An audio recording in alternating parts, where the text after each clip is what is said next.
여러분 안녕하십니까? 뉴스라이브 문을 엽니다. 강동구가 모든 구민을 대상으로 안전보험을 들어서 주목을 받고 있습니다.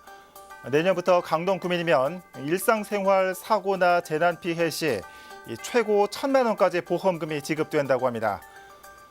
최근 들어 하루가 다르게 다양해지고 있는 각 자치구들의 복지 정책을 살펴보는 재미도 많은 것 같습니다. 12월 18일 뉴스라이브 지금부터 시작합니다. 오늘의 헤드라인입니다. 풍납토성 서쪽 성벽 발굴 과정에서 성외벽 구간이 처음으로 확인됐습니다. 오늘 오후 공개되는 현장을 미리 전합니다. 서울시 교육청이 송파구 혁신학교 지정을 예비 혁신학교로 변경했지만 학부모 반발은 사그라들지 않고 있습니다. 수서역 인근 공공임대주택 건립에 반대하며 지난 2016년 강남구가 대법원에 냈던 소송에서 최종 패소했습니다.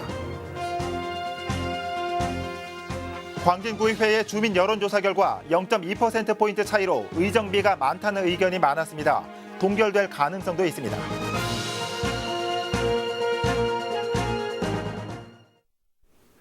최근 송파 헬리오시티 단지 내 혁신학교 지정을 두고 주민과 서울시 교육청의 갈등이 격화됐습니다.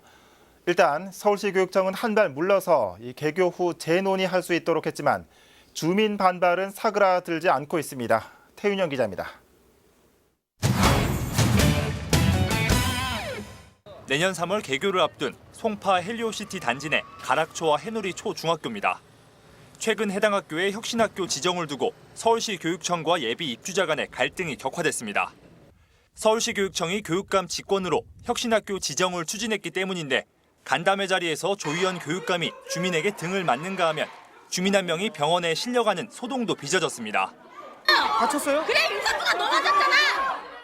혁신학교는 입시 위주의 수업 방식에서 벗어나 토론과 체험활동을 중심으로 운영되는 새로운 형태의 학교입니다. 그동안 예비 입주자 측은 현재 입시체제에서 교과서 비중이 낮은 혁신학교의 수업 방식으로 인해 학력이 저하될 수 있다고 우려했습니다. 특히 송파 헬리오시티의 경우 대규모 단지로 과밀학급이 우려되는 상황에서 소규모 토론 수업 방식이 현실과 동떨어질 수 있다며 거세게 반발했습니다. 주로 뿌록 학습이라든지 이런 식으로 진행이 되는데 과밀학급이 되면 선생님이 컨트롤하기가 좀 어려운 그런 점이 있고요. 결국 서울시 교육청은 개교 후 1년간 학교 구성원들의 동의 절차를 거쳐 혁신학교 지정 여부를 결정하자는 이른바 예비혁신학교 운영안을 내놨습니다. 하지만 예비 입주자 측은 예비혁신학교가 아닌 일반 학교로의 개교를 원하고 있어 연이은 반대 집회를 예고한 상황입니다. 혁신학교 지정을 두고 마땅한 합의점을 찾지 못한 가운데 1년간의 논의 후에도 똑같은 갈등이 되풀이되지 않을까 하는 우려가 나옵니다. 딜라이브 서울 경기 케이블 TV 태인영입니다. 최근 박원순 시장이 중랑구를 찾았습니다. 1박 2일 일정으로 주요 현안지를 살펴보며 발전 방향을 모색하는 동시에 시 차원의 지원도 약속했습니다. 박원순 시장의 중랑 마실 현장 김동훈 기자가 취재했습니다. 주민과 구청 직원들의 환대 속에 박원순 서울시장의 중랑 마실이 시작됐습니다. 박 시장은 지난 2013년 중랑구에서 현장 시장실을 운영하지 못한 아쉬움을 전하며 5년 만의 발걸음에 기대감도 드러냈습니다. 서울시와 중랑구가 서로 함께 잘 가야 되는데 그러지 못했던 게 사실이에요. 중랑구에 필요한 게 뭔지, 우리 서울시와 함께 해야 될 게 뭔지 열심히 제가 살펴보고 함께 열심히 하도록 그렇게 하겠습니다. 이번 방문은 지역 주요 현안과 관련된 현장을 직접 찾아가 해결책을 모색하기 위해 마련됐습니다. 육아종합지원센터 방문을 첫 시작으로 도시재생 희망지인 중화동 일대와 전통시장, 신내 IC 일대 등 최대한 현장을 다니며 주민과의 만남에 집중했습니다. 박 시장은 인프라가 부족한 지역 상황에 공감하며 적합한 발전 방향을 모색해 나가겠다고 밝혔습니다.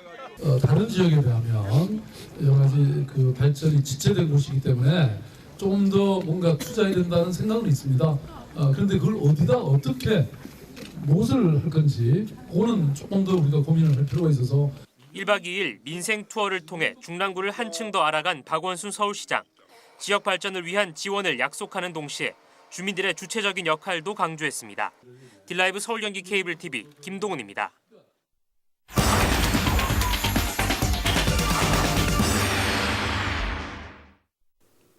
얼마 전 한강 나들목 공사 현장에서 풍납 토성 서성벽이 추가로 발견됐다는 소식 전해드렸습니다. 이런 가운데 발굴 이래 처음으로 서성벽 외벽이 발견돼 관심이 쏠리고 있습니다. 조금 뒤 일반에 공개될 예정인데요. 현장에 나가 있는 취재 기자 연결해 보겠습니다. 태윤영 기자. 네, 서성벽 외벽 발굴 현장입니다. 네. 이 풍납토성 발굴 사업 이후에 서성벽 외벽이 처음으로 발견됐는데 일반에 공개되는 건 언제쯤입니까? 네, 우선 이번에 발견된 이 성벽의 구간 위치는 지난 2017년 9월 이 서성벽 내벽이 발견된 곳과 동일한 곳입니다. 예. 지난번 발굴에서 이 성벽의 출입시설로 추정되는 이 문지가 발견되면서 이 서성벽 내벽의 실체가 드러났는데요. 예. 이번에는 서성벽의 외벽이 발견된 것으로 발굴 사업이 시작되고 처음 있는 일입니다. 예. 현재 인근 현장 사무소에서는 문화재청 관계자와 학계 관계자가 참석한 가운데 이번 발굴 성과를 공유하는 자리를 이제 열리고 있습니다. 네. 잠시 뒤 11시 반부터는 현장 답사가 진행되고 오후 3시쯤에는 일반에 공개될 예정입니다. 그렇군요. 이번에 발견된 서성벽 외벽으로 이 전체 서성벽의 규모를 알 수 있다는데 이 구체적으로 설명 좀 해주실까요? 네, 먼저 이 풍납동 일대는 3.7km를 따라 거대한 토성으로 둘러싸여 있습니다. 성의 폭은 이 동성벽이 60m로 알려져 있지만 이 서성벽의 폭은 정확히 알려져 있지 않습니다. 예. 하지만 이번 발굴로 서성벽의 전체적인 규모를 추정할 수 있게 됐습니다. 현재까지는 학계는 이 서성벽의 폭을 31m로 보고 있지만 이번에 발견된 외벽을 기점으로 하부 조사를 더 진행하면 이 동성벽과 유사한 폭이 될 것으로 내다봤습니다. 예. 별개로 이번에 발견된 외벽의 높이는 약 2m로 서성벽 하부 기초에 해당하는 것으로 추정되고 있습니다. 예. 자, 이 끝으로 이번 발굴이 갖는 의미가 어떤 게 있을까요?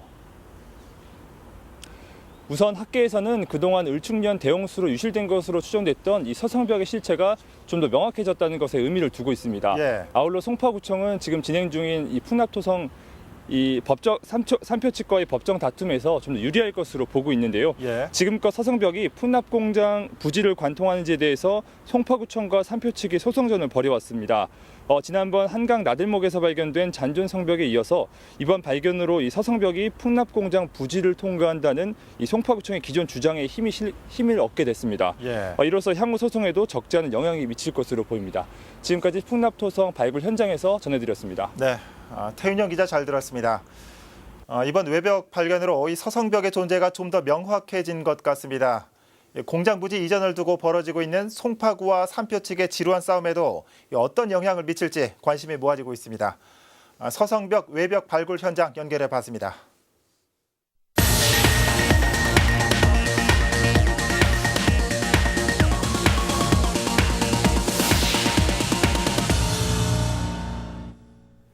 수서역 인근에 들어설 공공임대주택 건립에 반발해 강남구가 대법원에 소송을 냈지만 결국 패소했습니다. 대법원은 강남구청이 서울시를 상대로 낸 직무이행 명령 취소 청구 소송에서 강남구청의 청구가 적법하지 않다며 원고 패소 판결을 내놨습니다. 지난 2016년 서울시는 수서역 인근 공영주차장 부지에 행복주택 건립을 추진했지만 강남구가 이곳에 시민 편의를 위한 광장을 조성하겠다며 3년간 개발 행위 허가를 제한한다고 고시한 바 있습니다. 이에 서울시가 개발 제한을 해제하라고 명령했고 강남구청은 직권 남용이라며 서울시를 상대로 소송을 진행해 왔습니다. 광진구 의정비 심의위원회가 결정한 광진구 의원들의 내년도 의정비 4,377만 원에 대한 주민 여론조사 결과가 나왔습니다. 이 결과를 토대로 의정비 심의위원회가 다시 회의를 열었는데 경론 끝에 의정비 결정은 연기됐습니다. 보도에 조성협 기자입니다. 4,377만 원. 지난달 22일 광진구 의정비 심의위원회에서 결정한 내년도 광진구의원들의 의정비입니다. 기존 4,220만 원에 비해 5.4% 인상된 이 금액은 지방공무원 보수 인상률 범위인 2.6%를 초과함에 따라 주민 여론조사를 거쳤습니다. 그 결과 4,377만 원의 의정비가 높다는 응답이 48.2%, 적정하다는 응답이 48%로 나왔습니다. 불과 0.2%, 단 한 명의 차이였습니다. 높다고 응답한 사람들의 74.3%는 적정한 의정비 금액으로 기존 수준인 4,207만 원에서 4,230만 원을 꼽았습니다.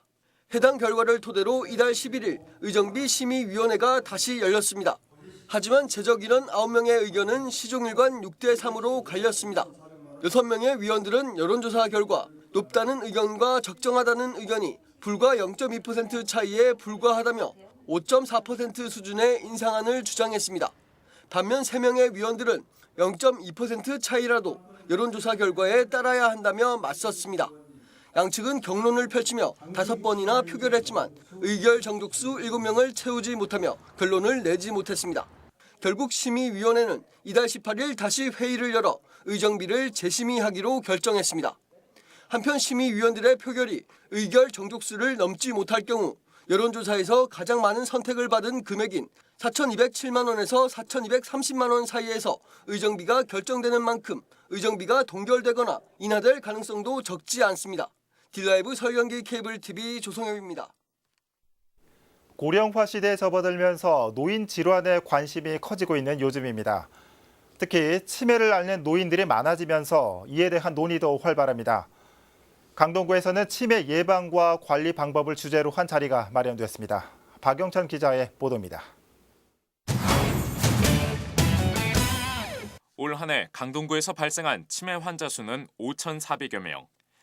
지난 3년간 집계된 치매 환자 수 평균치인 3,000여 명을 크게 웃돕니다. 강동구에서 거주하는 만 65세 이상 주민이 5만 8천여 명인 것에 비춰본다면 강동구에서 사는 노인 10명 중 1명꼴로 치매를 앓고 있는 겁니다. 이에 치매 예방을 논의하기 위한 자리가 강동구에서 열렸습니다. 고령화 시대를 맞아 노인층의 치매 질환을 예방하고 계속해서 늘어가는 치매 환자들을 효과적으로 관리하기 위한 차원에서 강동구 치매 예방센터가 마련한 겁니다. 초고령화 사회 진입을 앞두고 치매를 앓는 환자 수가 가파르게 상승하고 있는 상황에서 효과적인 치매 예방과 사후 관리를 위한 지역사회 역할의 필요성도 대두됐습니다. 국가 책임도 내렸으니까 국가에서 책임지겠다는데 실제로 국가는 아직 인프라가 아직 안 돼 있어요. 지역사회 이웃들이 이웃들이 환자의 보호자를 되니까 고령군을 예방하는 조금 더 적극적인 사업 이런 것들이 필요할 거라고 생각합니다. 이미 수년 전부터 초고령화 사회가 시작된 일본의 치매 대책도 소개됐습니다. 지역 포괄 케어 시스템으로 운영되고 있는 일본의 치매 관리 제도는 고령 인구가 많은 지역에 별도의 센터를 설치해 치매 관리 전문 인력이 상시 운용되는 것이 특징. 지역성에 기반한 운영 정책으로 보다 체계적인 대응이 가능하다는 점에서 주민들의 관심을 끌었습니다. 상담해드릴 때 경청을 많이 하고 많이 덜어드리면서 가려움들을 긁어주는 그런 게 좀 많이 도움이 되겠습니다. 강동구 치매 예방센터는 세미나에서 제시된 의견을 중심으로 치매 가족을 위한 치매 카페와 장기 요양 서비스 등의 치매 관리 정책을 검토할 예정입니다. 딜라이브 서울경기 케이블TV 박영찬입니다. 마포구 아현동 699번지 일대에 대해 재개발 정비구역 지정이 추진됩니다. 최근 진행된 주민 의견 조사에서 찬반 요건을 충족하면서 재개발 사업에 시동이 걸렸습니다. 천서연 기자입니다. 마포구 아현동 699번지 일대에 대해 정비구역 지정이 추진됩니다. 재개발 정비구역 지정에 대한 주민 의견 조사에서 찬성이 57.9%, 반대가 3%로 집계된 것. 의견 조사는 토지증 소유자 2,116명 중 1,760명이 참여해 83.2%의 참여율을 보였으며 이 중 동의가 1,225표, 반대가 64표로 찬성 50% 이상, 반대 25% 미만이라는 두 가지 요건을 충족한 것입니다. 이로써 마포구는 아현동 699번지 일대에 대해 재개발 정비구역 지정 절차를 진행할 예정입니다. 첫 단계로 정비계획 수립을 위한 용역을 시행하기로 했으며 이에 따른 예산도 확보한 상태입니다. 이제 저희가 정비계획 수립 용역을 줘가지고 정비계획을 수립하고 그 다음에 정비계획 수립이 끝나면은 구역 지정에 대한 절차를 들어가는 거예요. 그래서 구역 지정 절차 같은 경우에는 주민 의견 공람이나 이제 구의회 의견 청취를 하고 그다음에 서울시 도심이 거기 심의로 가는 거예요. 마포구는 정비구역 지정 추진이 재개발에 있어 초기 단계인 만큼 서울시와의 협의를 통해 세밀한 계획을 세우겠다는 입장입니다. 한편 아현동 699번지 일대는 1970년대 자력 재개발이 진행된 곳으로 최근 사전조사에서 전체 건축물 중 76.5%가 노후 건축물로 조사된 바 있습니다. 딜라이브 서울 경기 케이블 TV 천선입니다. 지난 2015년 주민 반대로 재개발 사업지에서 해제된 중랑구 중화 2동. 최근 도시재생 희망지 사업의 대상지로 선정되며 지역 개발에 대한 새로운 희망이 싹트고 있습니다. 노후된 동네에 어떤 변화가 예고돼 있을까요? 김동훈 기자가 보도합니다. 중랑구 중화 2동이 도시재생을 통한 지역 개발에 청신호가 켜졌습니다. 최근 서울시의 도시재생 희망지 사업 대상지로 선정되며 시로부터 9개월간 약 6천만 원의 사업비를 지원받게 됐습니다. 도시재생 사업 추진을 위한 초석을 다질 수 있게 된 것인데 주민들의 역할이 크게 작용했습니다. 지난 7월 주민들은 자발적으로 중화2동 발전추진위원회, 일명 중발추라는 주민 모임을 조직했고 꾸준히 소모임을 운영하며 도시재생에 대한 주민 공감대도 형성했습니다. 이번 재생 사업을 통해서 다 바꿀 수는 없겠지만 가장 기본적인 주거환경 개선서부터 먼저 해보고 그리고 나서 시장 활성화를 열심히 노력해볼 생각입니다. 중화2동은 오랜 세월 뉴타운 사업지구로 묶여 도로나 공원 등 기반시설 투자가 중단됐고 건축물 노후화 등 그동안 도시 슬럼화가 급속하게 진행됐습니다. 하지만 15년 만에 도시재생으로 새로운 개발 방향이 정해진 만큼 지역에서 거는 기대감도 남다릅니다. 주민이 주체적으로 사업에 참여하면서 주거 환경 개선과 부족한 기반시설 해결은 물론 지역 공동체 회복에 대한 의지도 묻어나고 있습니다. 조금씩 문화센터도 좀 만들어 놓고 주차장 해결도 좀 하고 이렇게 함으로 인해서 조금씩 삶의 질이 좀 높아지지 않을까라고 생각을 하고요. 우리 동네만이 가져갈 수 있는 그런 특화된 그림 또는 그런 색깔을 좀 만들고 싶은 생각입니다. 도시재생으로 지역 개발에 새로운 희망을 품게 된 중화2동 일대. 2020년에는 서울시 도시재생 활성화 지역 공모에도 지원할 계획입니다. 딜라이브 서울 경기 케이블 TV 김동훈입니다. 서울 도서관 분관을 앞두고 많은 자치구가 유치전에 뛰어들었습니다. 동남권에 해당하는 송파구는 후보지인 위례문화일부지의 학교 연계성을 강조하며 총력전에 나섰습니다. 보도에 태윤영 기자입니다. 서울도서관이 분관을 추진한 건 지난 5월. 2025년까지 동북과 동남, 도심권 등 서울 5개 권역에 서울도서관 분관을 각각 1개씩 건립할 계획입니다. 발표하고 기자 설명회도 했고 서울시가 권역별로 짓겠다는 게 그때 다 발표가 됐기 때문에 모두 이거 자치구들이 의욕 있는. 이에 따라 서울시는 자치구별 수요조사를 진행했고 송파구는 위례신도시 내 문화일부지를 신청했습니다. 송파구가 내세우는 강점은 주변 학교와의 연계성. 반경 2km 이내에 23개 학교가 밀집한 만큼 주요 이용층인 학생들을 위한 다양한 도서관 서비스를 제공할 수 있다는 판단입니다. 또 2km 반경 내에는 학교가 23개 정도 있습니다. 그 학교 학생들에게 수요층에 대해서는 체험 공간이라든지 전시 공간을 제공해서 인근의 문정 비지밸리와 조성 예정인 송파 보안 ICT 단지 등 대규모 업무 정보 단지와의 접근성도 또 하나의 경쟁력으로 강조합니다. 단순 열람 기능을 넘어 인근 기업과의 연계를 통해 창업 아카데미실과 취업 전시관을 마련하는 등 특성화 도서관을 구상하고 있습니다. 저희는 이제 일자리 창업 비즈니스를 제안했습니다. 왜냐하면 요즘 사회적 문제가 실업 문제에 대해서 그런 문제를 저희 구하고 저희 구도 그런 구적 목표를 일자리 사업에 맞췄기 때문에. 하지만 인근에 소규모 도서관만 있어 대규모 단위의 도서관 연계 사업을 진행하기 어려운 건 약점으로 꼽힙니다. 한편 함께 유치 경쟁에 뛰어든 강남구는 수서동 593번지를, 강동구는 상일동 명일근린공원 일대를 후보지로 신청했고 서초구는 비공개하기로 했습니다. 서울시는 올해 안으로 최종 분관 부지를 결정해 발표할 계획입니다. 딜라이브 서울 경기 케이블 TV 태인영입니다. 송파구가 노후된 잠실 세내역의 시설 개선을 위해 리모델링을 추진합니다. 송파구는 국시비 예산 249억 원을 확보해 2021년 3월까지 잠실 세내역 환경 개선 사업을 펼칩니다. 구는 내년 착공에 들어가 천장과 벽체, 냉난방 시설 등을 보수할 방침입니다. 잠실 세내역은 연 970만여 명이 이용하는 역으로 개통된 지 38년에 달해 꾸준히 시설 개선의 필요성이 제기됐습니다.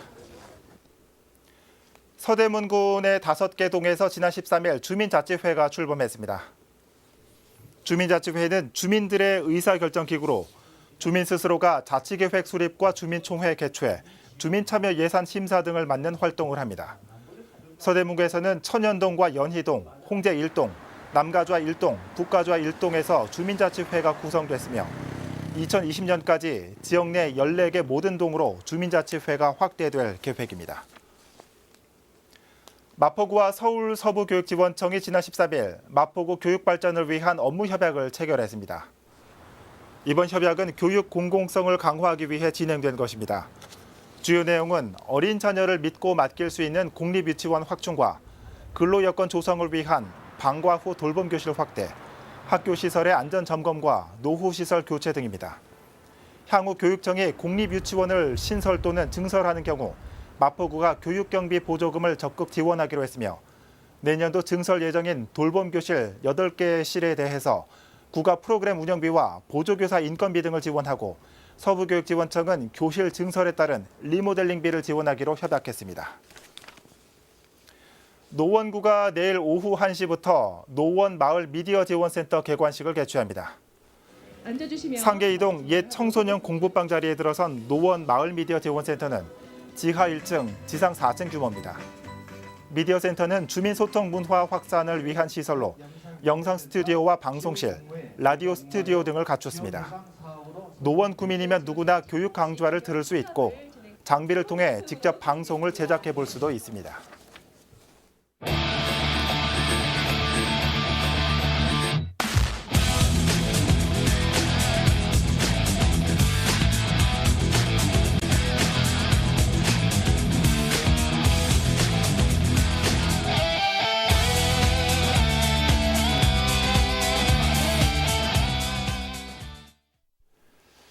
지난 2014년 시범 사업 후 한동안 중단됐던 서울 택시기사 보호 격벽이 내년에 다시 추진된다고 합니다.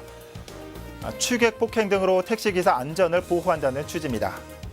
이 안전을 위한 조치에 대해 반대할 이유야 있겠냐마는 택시와 관련된 이슈가 많은 요즘 왠지 불신의 벽이 하나 쳐진 것 같은 기분은 비단 저뿐만은 아닐 겁니다. 뉴스라이브 마칩니다. 시청해 주셔서 고맙습니다.